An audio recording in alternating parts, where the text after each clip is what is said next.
세월호 희생자 생일에 함께 듣는 낭송 별들에게 보낸다 시간입니다.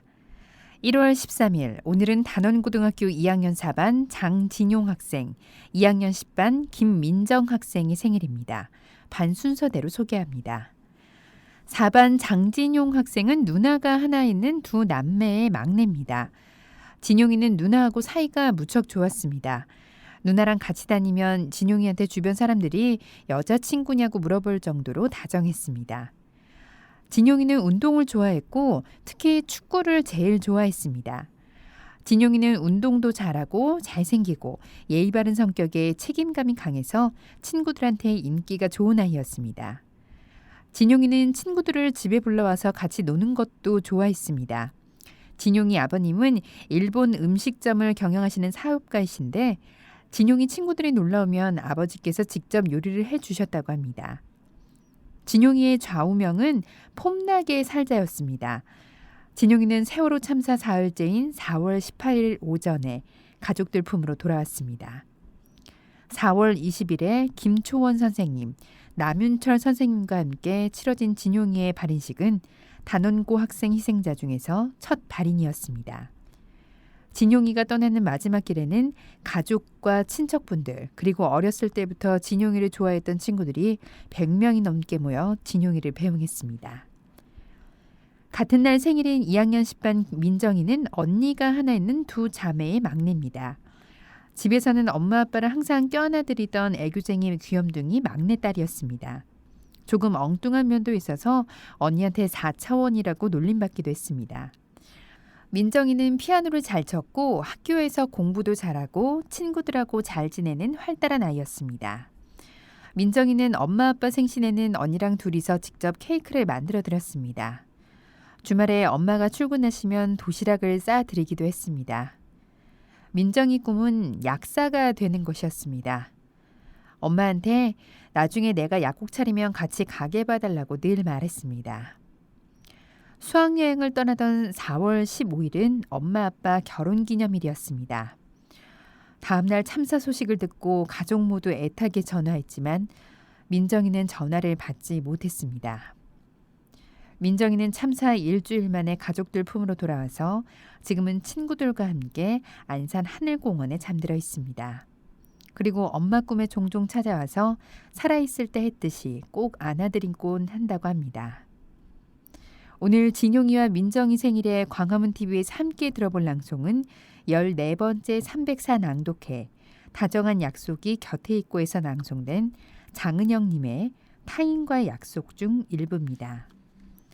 낭송의 가온길, 사진 제공 배영란 엉겅퀴, 녹음실 제공에 참여연대, 저는 MC 미스송이었습니다. 타인과의 약속 장은영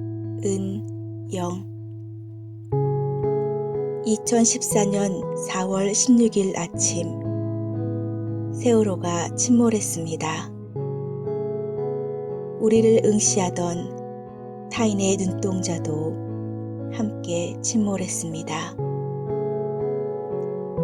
나라고 말할 수 있는 모든 범위에 대하여 관계하던 타인의 눈이 사라지자 우리의 삶도 균형을 잃고 일부분 무너져 내렸습니다.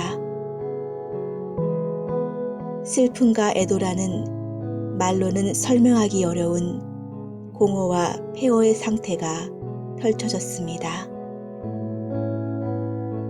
남아있는 자들은 절망이 무엇인지를 엿보았습니다. 그리고 지금도 절망은 절망으로 남아 있습니다.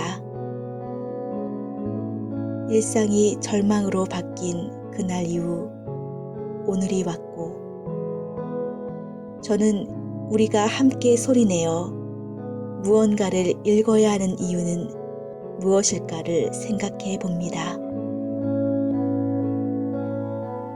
우리는 절망을 복구하기 위해 또는 폐허를 희망의 가림막으로 뒤덮기 위해 여기 모인 것은 아닙니다. 그날 이후 우리가 간직해온 노란 리본은 304명의 눈을 대신하여 우리를 응시합니다.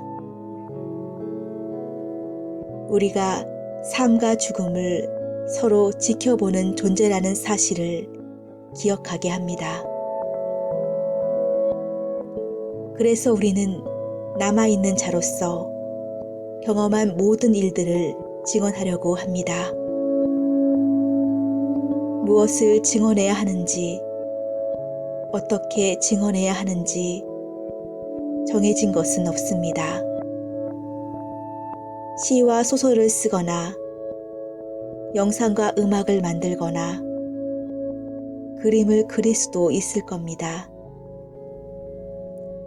아니면 몸짓이나 목소리만으로도 증언할 수 있습니다.